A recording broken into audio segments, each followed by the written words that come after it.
Uy, magkape ho muna kayo. Ito, may kinuha akong kape para sa inyo eh. Wow! Mga special pa yan, ha? At para sa inyo, Tito Boyong, Daddy Boyong. Wow! Special na tsaa. Wow, sa akin talaga to. Balay. Baka pwede sa akin na yun siya. Nakapagkape na ako sa bahay. Sa bahay. Sige. Walang kaso yun. Walang problema. Sige, akin na lang itong kape mo. Yung Sige. Kung maaari sana, limitahan natin ang dami ng bisita.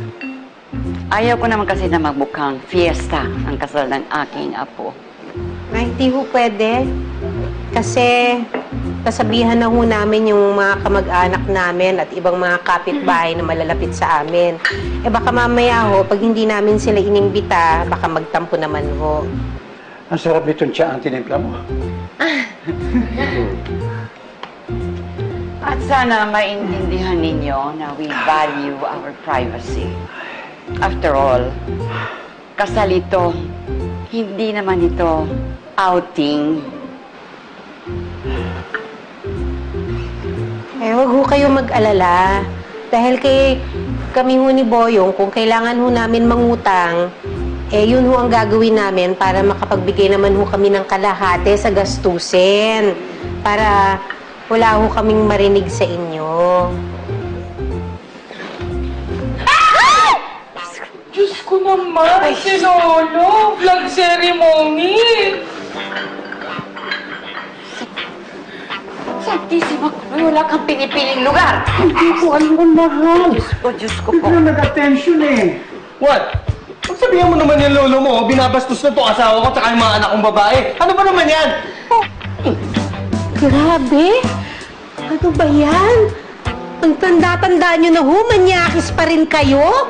Ngayon alam ko na kung kanino nagmana yan. Si Juan? I beg your pardon. Bawiin mo sinabi mo, hindi sila mga manyak, ha? Bawiin mo! On the right corner, wearing white gold jewelries, ang boys, pero palamang lola ng Mandaluyong, Imelda Manning Valencia.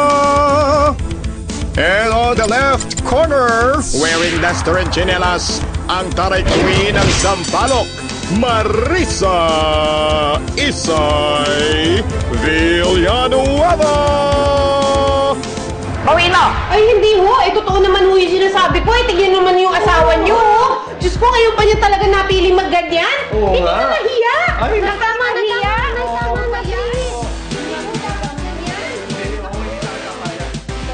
Nang mga sandaling yon, iisa lang ang wish ni Happy. Sana may remote control na pwedeng i-mute ang bangayan ng mga pamilya nila, na pwedeng pindutin ang pause para lang matigil na ang awayan. Tama na! Tama na! Nay, kahit tama na!